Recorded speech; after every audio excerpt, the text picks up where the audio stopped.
Good afternoon. Welcome. We're going to give everybody just 1 or 2 minutes to join us. We've had over 120 women register, which is super exciting. There's definitely a big group of women out there. We're not alone, which is really nice to know. And we've got a lot of people at work and picking kids up and whatnot. So there's going to be a lot catching the recordings. My messages and my emails were just like on fire over the last couple of days. It's been amazing. So we'll just give a few people a little bit more time to come in. Hope you've had a beautiful day so far. It is really cold and windy here. I'm in Newcastle, New South Wales, and excuse my messy bookshelf and yoga bolsters and things in the background. I felt with this eclipse and everything happening, I needed to change up my office. So I sort of shifted my desk around, and I can see my kids a bit easier after school now. They're not like, my back's not to the lounge room. So that was another motive of getting here, so I can keep an eye on the snacks and things that they're eating while I'm in here working of an afternoon. Oh gosh, welcome everybody. Hi Louise, Julia, Fiona, Trudy, and Amleth. Hope I said your name properly. Please correct me if I'm wrong. Now, I know that sometimes we can't have our camera on because you're off, you're doing things and whatnot, and that is totally fine, but it is always nice for me to have beautiful smiling faces to actually talk to and look at. And before we get started, let's just, thanks Fiona, let's jump in the chat. Just pop a little chat there to say, where are you from? Like, I'd love to know where you're tuning in from and this beautiful country of ours, or maybe you're overseas. And then the other thing I'd love for you to do is pop in the chat what was the reason that you decided that you would come and join today? We can just pop those in while we're waiting for other people to join us. We'll give them 1 more minute. So Apollo Bay, yes, Great Ocean Road, so beautiful where Louise is. It's just so divine. I'll have to come back there one day and visit you for sure, for sure. Now, the other thing is you can drop in the chat. It's like, what are some of what's been your experience so far, perimenopause or menopause? What are some of the symptoms that you're battling with at the moment? Like, what made you sort of hit register for today's session for this free event? So I'd love to know you know, what everybody's experiencing. And those of us just joining, we're just dropping in the chat where we're from and why we're here. The inner west of Sydney. Awesome. I used to live in the inner west of Sydney. You're in the throes of Peri at the moment. Yeah. Yeah. It's all happening, isn't it? All happening. All of a sudden, I'm just a stranger in my body. I'm going, what's going on? It sort of hits fast. Osteopenia. Yep. New Lambton. Oh, Karina, hi. Going. Close to me. Yep. Yep. Beautiful. Not far, Louise. Reason for joining today. I had a very challenging perimenopause. I am through it now. Oh, yay. I'm so glad you're here. Sign that there's light at the end of the tunnel.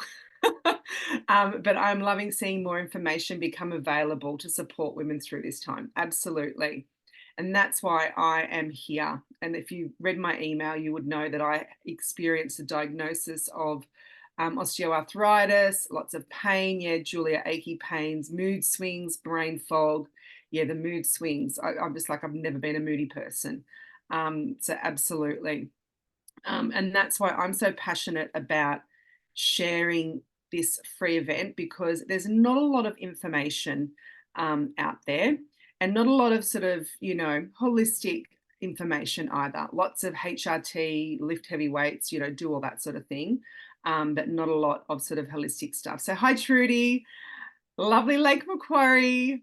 Thanks for tuning in, my love. Always up with support and care, rechange, love, all natural forms, support and care. Beautiful. Beautiful.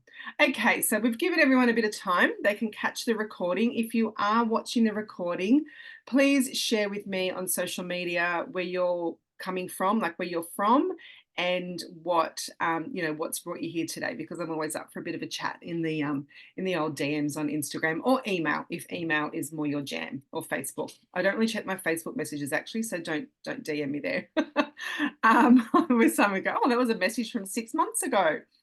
Okay, so before we get stuck into it all, I just would love for you to close down your eyes, and we're just going to take a moment for a little bit of a meditation and an acknowledgement.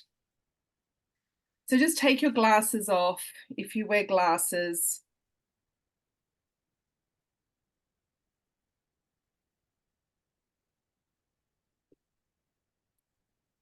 Just taking a nice breath in through the nose.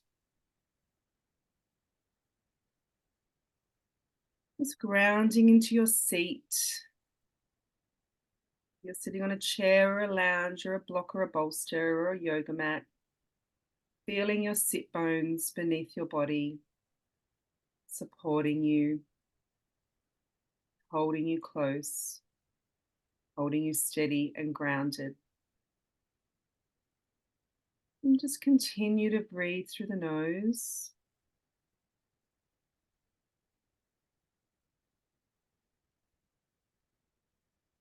Feel your feet, if your feet are touching the ground,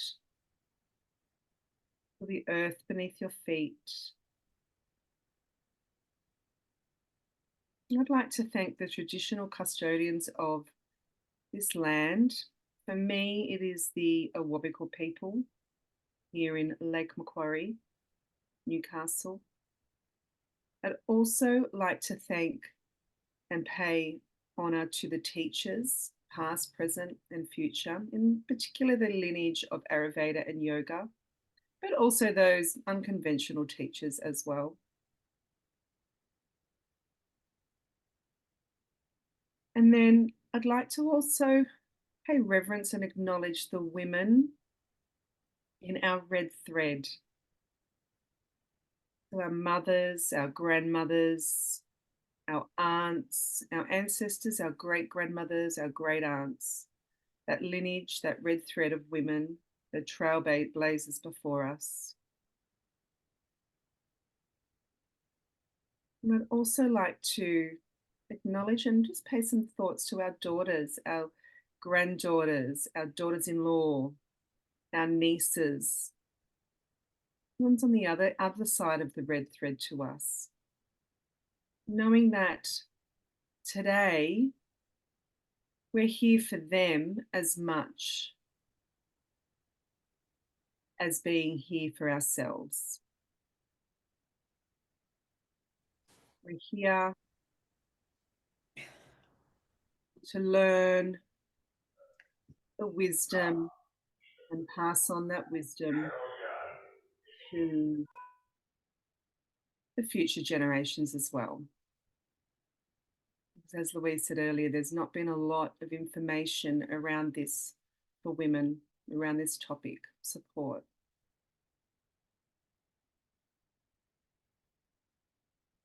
So that we're armed with our sacred tools of Shakti.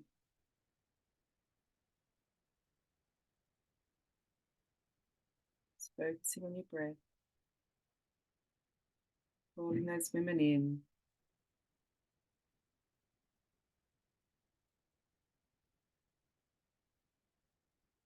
And then when you're ready, you can gently start to come back to the room, opening your eyes.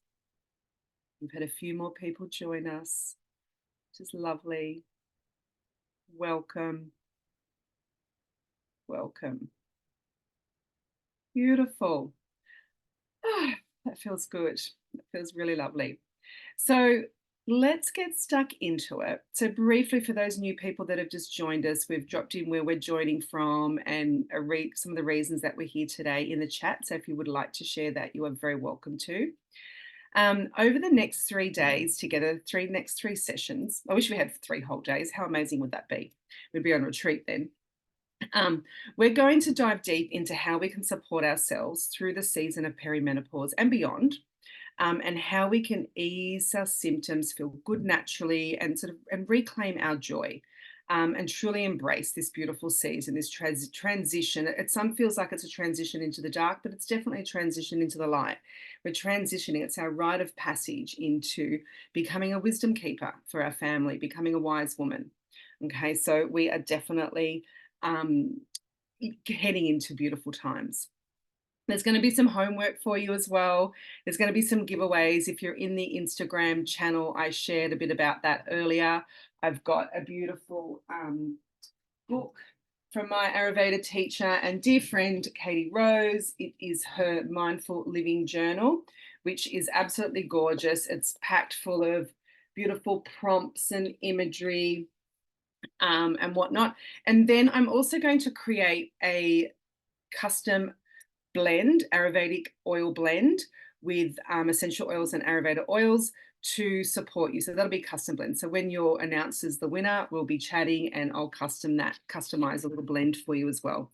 So that's today's prize. And to go into the draw is really simple. It's just sharing that you're here today, what you're experiencing.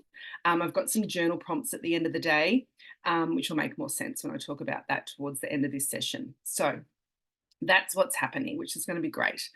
So now the beautiful thing about Ayurveda and yoga is that when we view our life and the world through this lens, we see our food as medicine, we see our practices as medicine, and the way that we do things and how we do things. It's all medicine. Okay, it can either give us life or it can take away. Okay, so it can be both. And when we view our world this way, we can really start to nurture ourselves, which is gorgeous.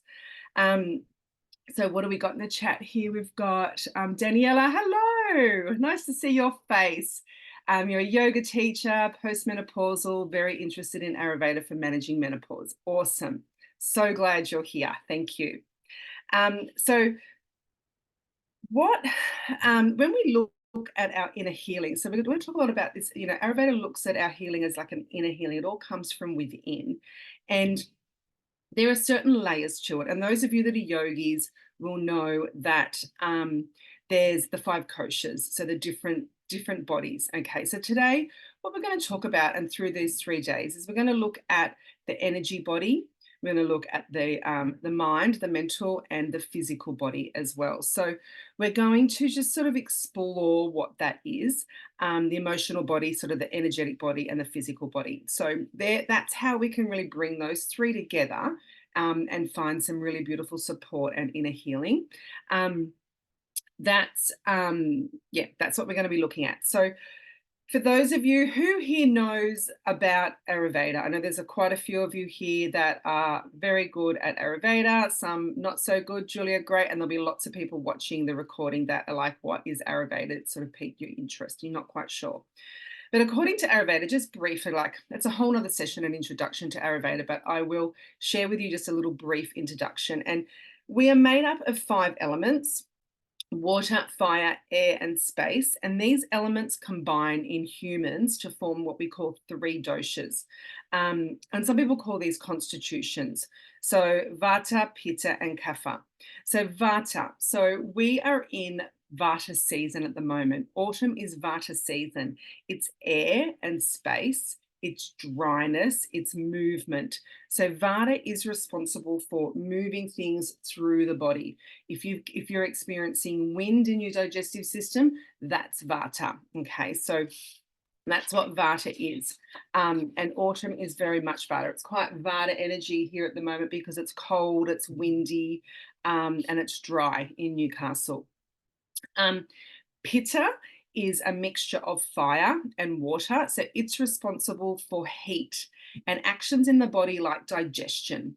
So you think about all those, fast moving happening. So pitta in its imbalance can show up in our body as things like hot flashes, inflammation. So can vata. Vata can show up as inflammation and air in the digestion and dry skin. Pitta will show up with, skin irritations like eczema and, that sort of thing. So really dry skin, as we might be experiencing in this season, is an imbalance in vata. Okay, so interestingly enough, the perimenopause and menopause season of life is usually the symptoms that we experience are an imbalance of pitta vata. Okay, so that's that air, it's that movement, it's that dryness, and it's also the heat, the inflammation, and whatnot as well. Then we've got kapha, which is earth and water. And this duo forms the responsibility for holding and nourishing. So when we look at the 3 stages of life, we look at the ashramas, which are the 3 stages of life. Pitta time in our life is when we're a householder, when we're busy raising family, working, paying bills, whatnot. We've got high agni, which is our digestive fire, which is our fire and our heat. It's quite high. There's lots of activity. There's lots of movement in our life. So we find things, like we're constantly going, okay? Vata time is when we're shifting into more of a slower pace. We might have we might have empty nesters, like when you think about how humans have evolved. Being 48, I'm 48 myself, like I'd probably be nearly having grandchildren by now if I had have had my children 20 years ago, which some of my friends are. So they are moving into that sort of time of life. Kapha time is more of that postmenopausal time when it's more about grounding. And you think about things that you want to do, like you want to just sort of curl up and study and read, or you might want to, do different things in those different seasons of life. So that's a little bit about the doshas and how they show up seasonally in our bodies and in our minds. Does that make sense? Has anybody got any questions? If you do, you can just pop them in the chat and I will jump in and answer them. I'll keep checking back because I want to make sure that I'm keeping everybody on the right track. So now let's dive in and try and understand a little bit more about what's going on in perimenopause and menopause. So perimenopause is a natural process that we generally all go through unless we've had hysterectomies and whatnot, but there will be, like my mother, for example, she had a hysterectomy, I think in her 40s, and she's like, I didn't really experience menopause. Like she didn't really experience it. So that was really interesting. I couldn't get quite a lot of, couldn't get much information from her.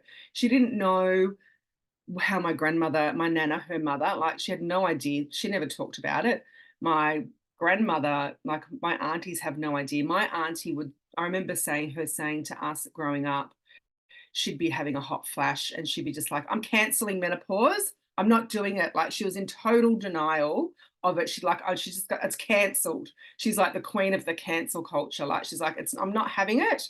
and she just would like, it was a really like negative thing, and she just was complete. So we were just like, oh God, it must be awful if she wants to cancel it, you know. So that's my experience. And if you've got any similar experiences, please feel free to drop them in the chat as well. So that was my experience. So I had no idea. So in my true style, I had to dive deep, and I found some trusted teachers, and I did my own research, and I've done quite a bit of study and in training and programs about it all. And yeah, so that's how it's sort of, yeah, I'm getting through. So that's why I want to share it with you. It is a natural process, and it's something that's contrary to what the mainstream would tell us. We don't need to be fixed. You know, it's not a time to be fixed. It's a time to find our flow and go with it and embrace it. And remember as well, like it's only for a few years. In our whole lifetime, like perimenopause and menopause is for a few years. Okay, so it's only a short snippet. Generally, perimenopause starts around 45 to 50, and menopause 50 to 51. At 35, our hormones, progesterone and estrogen, start to decrease. So our sex hormones, our juicy hormones, is what we say in Ayurveda, start to decrease.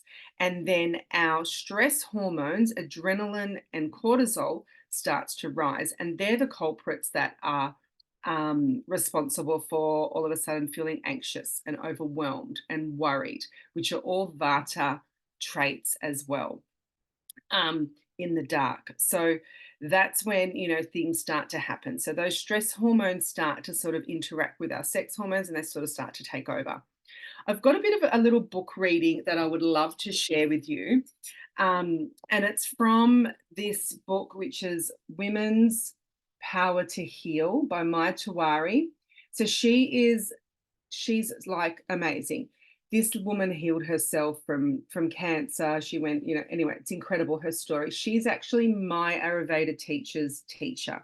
So Katie Rose, my teacher, who I absolutely adore, she spent like decades with Mai Tawari, traveling with her around the world, learning with her. Mai Tawari would come to her home, and she has got the most incredible story. And Mai Tawari actually is one of the trailblazers of women in Ayurveda, and she's actually pulled a lot of the texts and the scriptures out, and because it was traditionally, like everything in history, very patriarchal, very very man focused, very male centric.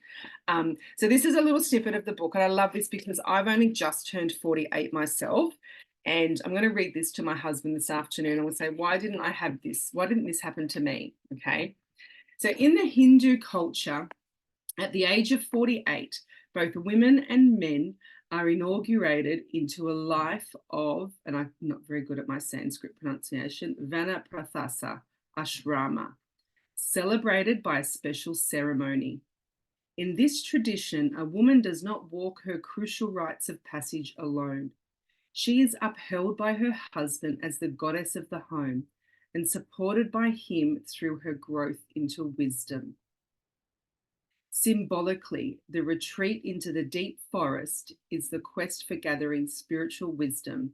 More than symbolism, in the days of yore, men, women, and couples literally retreated into the sanctuary of the forest to spend the rest of their lives there in cultivation of inner freedom.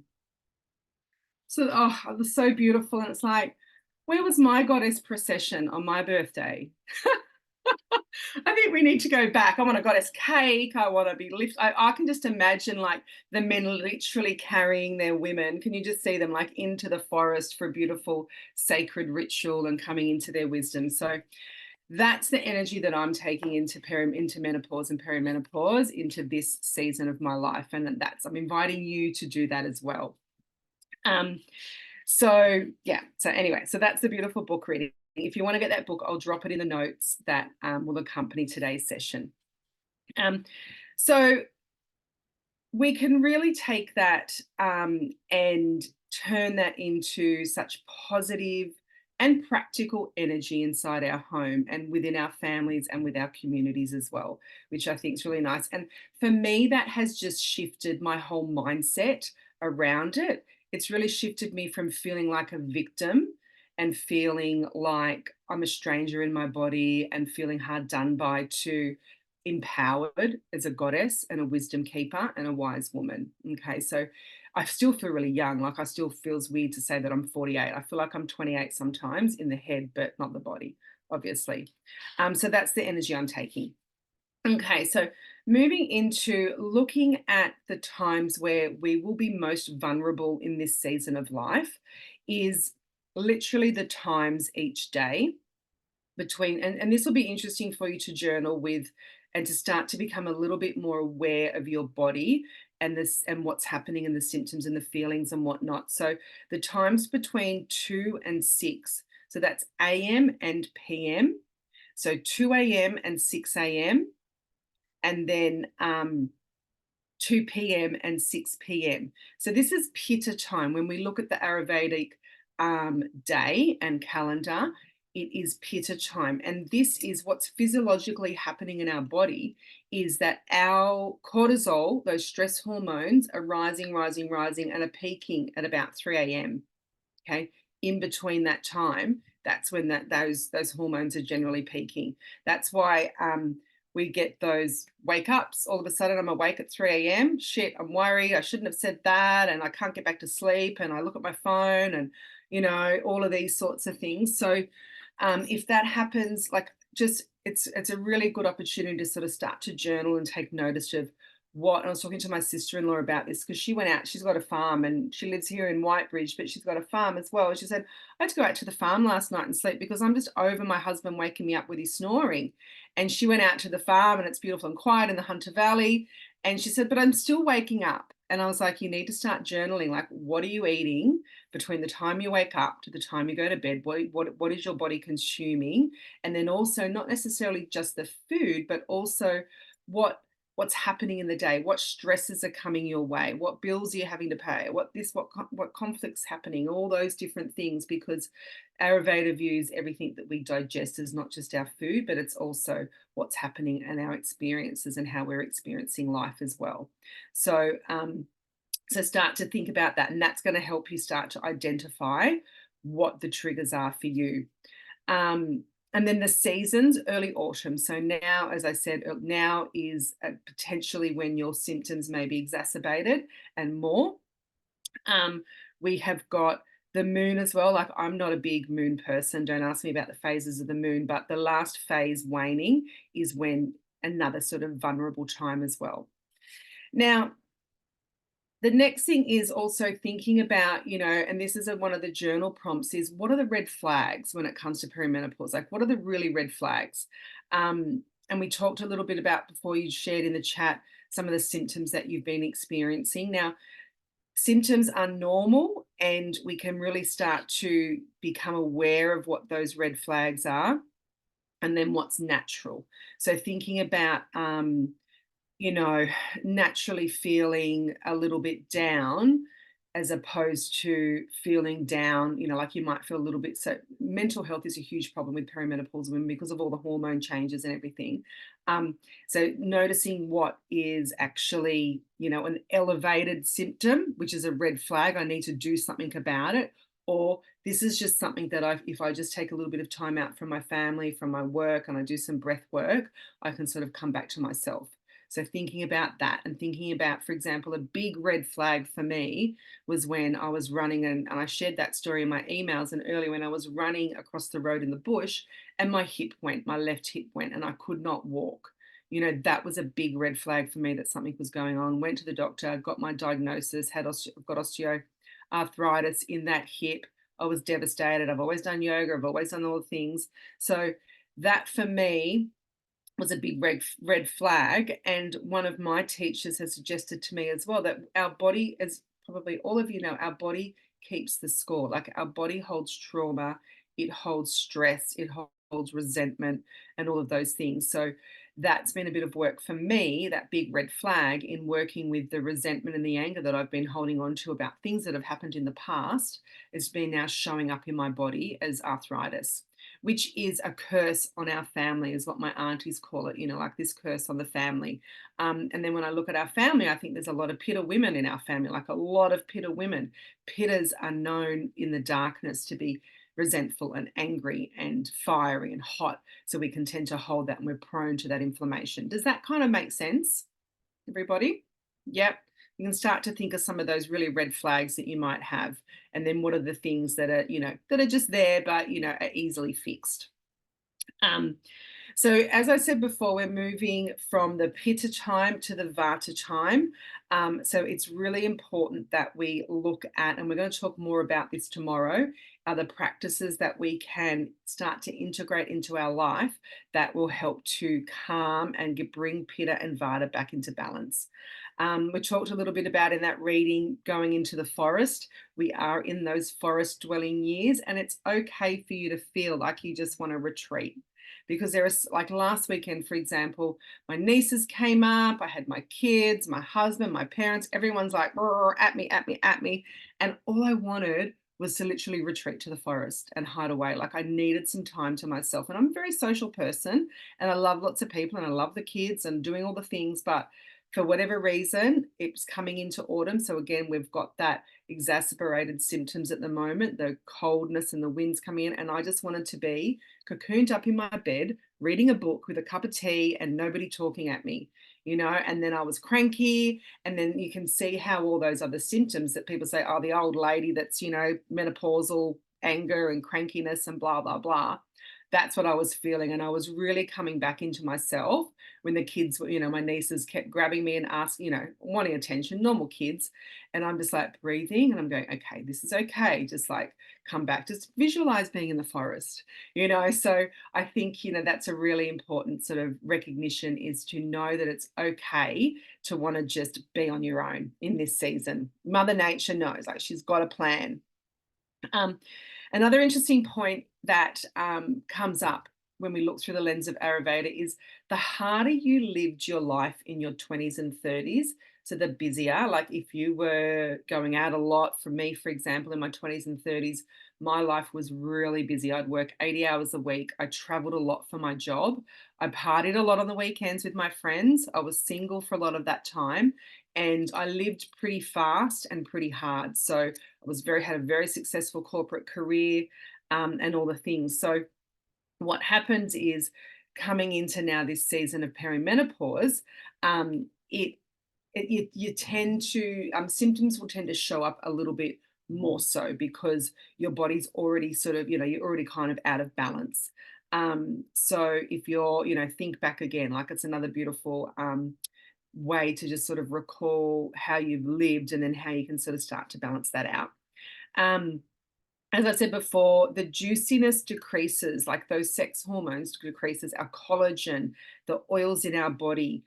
We call this like the wholesomeness, the goodness, the juiciness. We call this ojas in Ayurveda. So this is ojas, and it's something that we can definitely increase in our body through our rituals and practices, through cultivating beautiful sattvic moments in our life. Sattva is all things beautiful and light and love, and just lovely, fresh, good, new, that sort of thing.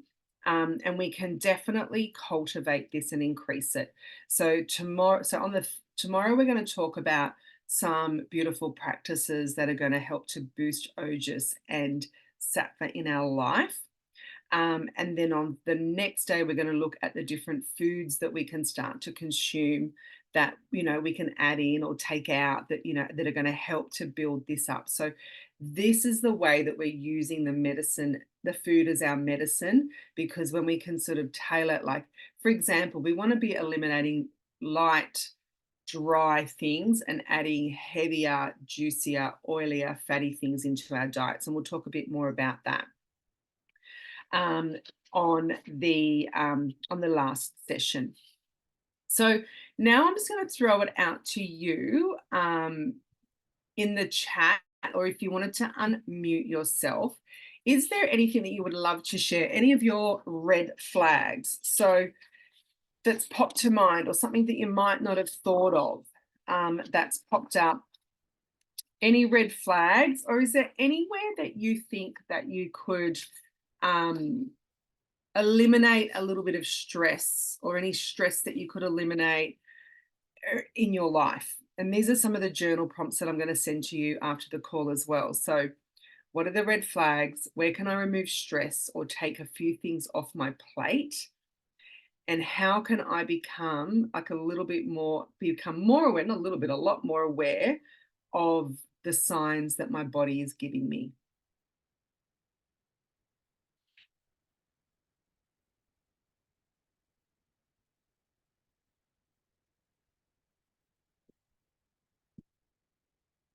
And if you don't want to share, that's absolutely okay as well, because it's a personal thing too. I'm happy to share a little bit about my awakening going into perimenopause and menopause. I found that my period cycle and everything was becoming quite unbalanced again. In childhood, I had them like I would have periods for 2 weeks and then have a rest for 2 weeks and bleeding again. And I found that that all sort of escalated up as I was going into perimenopause again.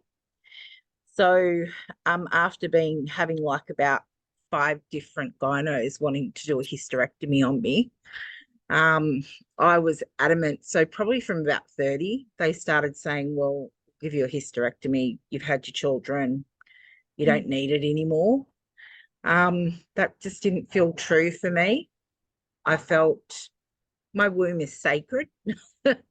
And I made choices in other ways holistically. And I guess removing myself from toxic environments and different things like that.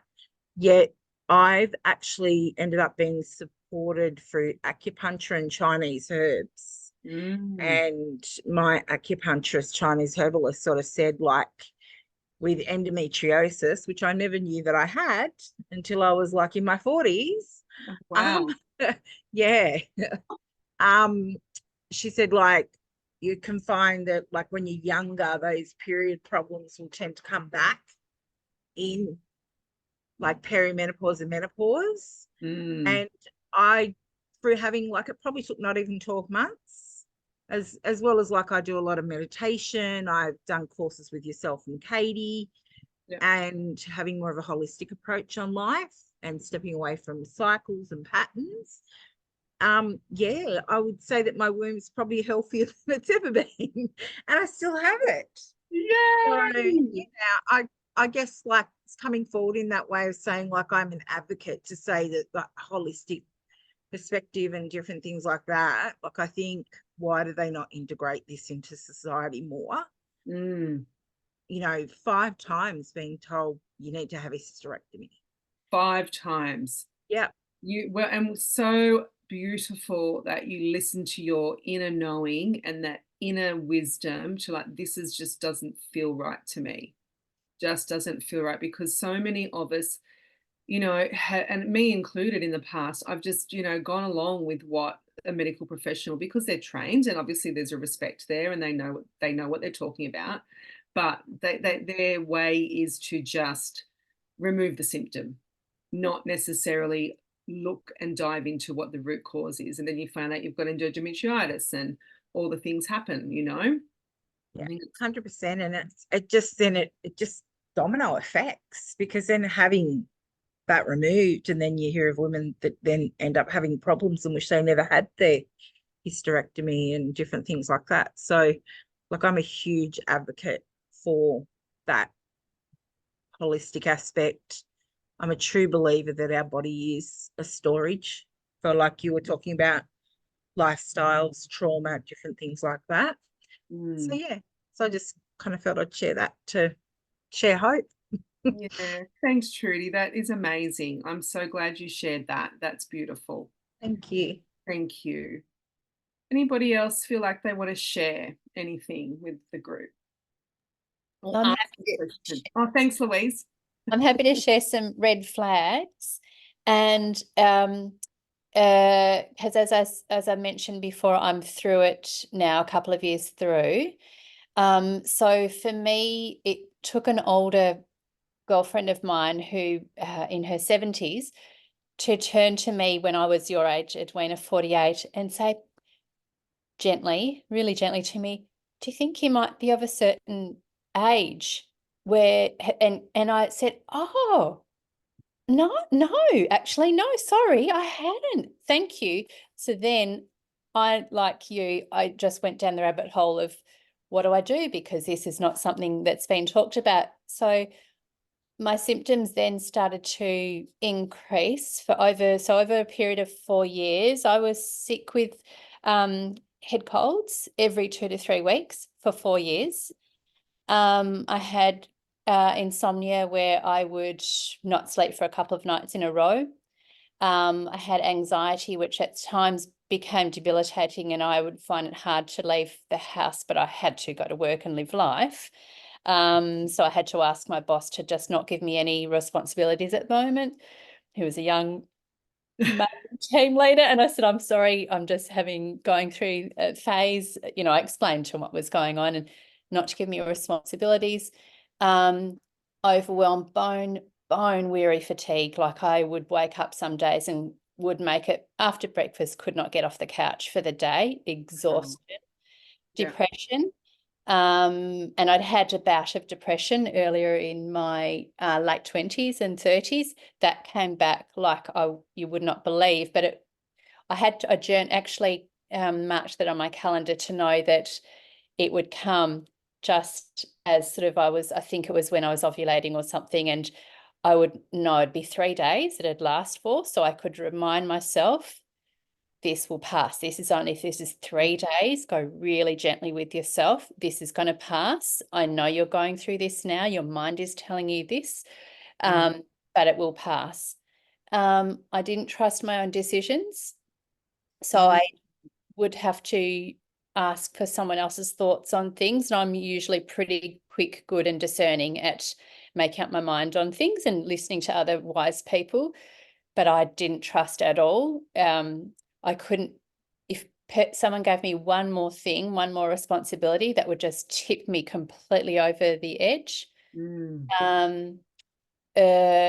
So one thing, wrapping all that up, which I can truly say, because I was also a single mum I had my son at 35, single mum from 37 till onwards. So high stress and constant high stress and pushing myself to get everything done. So if I can really just say to look after your stress levels, because the cortisol is increasing, and that's really affecting the sex hormones, and the progestin will help out to make your cortisol, if cortisol hasn't got enough. And so then the estrogen can just play a havoc. So key is finding those peaceful, stress reducing activities, and as you said before, taking things off your plate. And resting. I think that's about it for me. Thank you. Yeah, thanks, Louise. I resonate with so many of those red flags myself. It is that the full body ache, like the body aches, the forgetfulness, the, not quite sure of myself. There's another symptom that I've experienced as well, is my tendons are really tender. And where in the past I've got, for example, my feet, I've always had like rolled arches in my feet, and particularly on my right hand side. So now that right ankle, just if I'm, it can really get sore and inflamed if I'm not doing my yoga, and if I'm doing too much in different times of the month, it can get really bad. And so your tendons tend to get looser. It's like when we're pregnant, that the hormone, what's the hormone called, that when we're pregnant, it softens our muscles to start to, to relax the boot. Can't remember what it's called, to birth. It's like that. Pardon? Relaxin? The relaxin, yeah, something or other. I had it with my hips when I was carrying my babies and had to wear a brace, and my hips were like, what? And now it's happening again in this season as well, because I had my babies late too. So I feel like I've just recovered from having children. Like I've got a 10-year-old and an 8-year-old and having babies, and now this happens. But anyway, it's all good. I'm relaxing. Thanks, Trudy. Fiona says, if you don't listen to your body, you find things get worse until you do. Absolutely. It gets louder and louder and louder. And I still sometimes ignore it. I think it'll go away. It'll go away. But you're so right, Louise, like coming back to those practices that help to reduce stress, taking those things off your plate. And Ayurveda loves routine, and you can find a really beautiful balance. And we're going to talk a bit about dinacharya, so our daily rhythms and daily routines, tomorrow as well. And it really loves that. And what you'll find is you have your you get up at the same time, you have your breakfast at the same time, you have your lunch at the same time, your dinner, your evening nightcap, your little latte, whatever you have at night, you almond milk or whatnot. You do your practices, you work, those are the things like Ayurveda. Our bodies love routine and simpleness. So if we can take some things away and then just find a little routine. And what I've done is I've actually set in my phone little alarms to get when I find that I don't get, when I sort of get too busy. I set an alarm, to remind myself sometimes to eat at 12:30 p.m. or 1 p.m. when the sun's the highest. And otherwise I'll work through. I'm a pitta. I'll just work through and I'll just keep going. But no, I've got a ritual and I have to remind myself sometimes. So yeah, definitely taking some things off the plate will be super helpful. Okay, so again, those journal prompts are journal through what some of your red flags are. Where can I remove some stress or take a few things off my plate? And how can I become more aware of the signs that my body's giving me? Now, this is the first step. And tomorrow when we meet, we're going to talk about our trusted practices and cultivating sattva. So we're going to be looking at the emotional and the energetic bodies tomorrow. And then on Friday, we're going to dive into nutrition that really nurtures us. So this is where we're going to look at how we can tweak what we're consuming. So remember, today I've got the beautiful giveaway of the journal and the oil. So please, if you're not comfortable sharing on social media, that is absolutely okay. It's quite a personal topic. So you're very welcome to DM me or to send me an email, and you'll go into the entry. So the more you share, the more entries there will be for you. Does anyone have any last questions before we wrap it up? Beautiful. So just before we go, we're just going to close down the eyes one more time and just sit in gratitude for a moment. Gratitude that you've come here today, that you've shown up for yourself.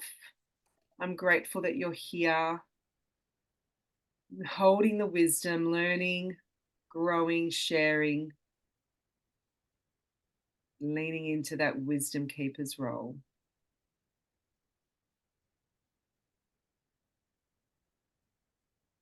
Okay, thank you all so much. Namaste. Have a beautiful afternoon. Thank you. Thank you. Bye.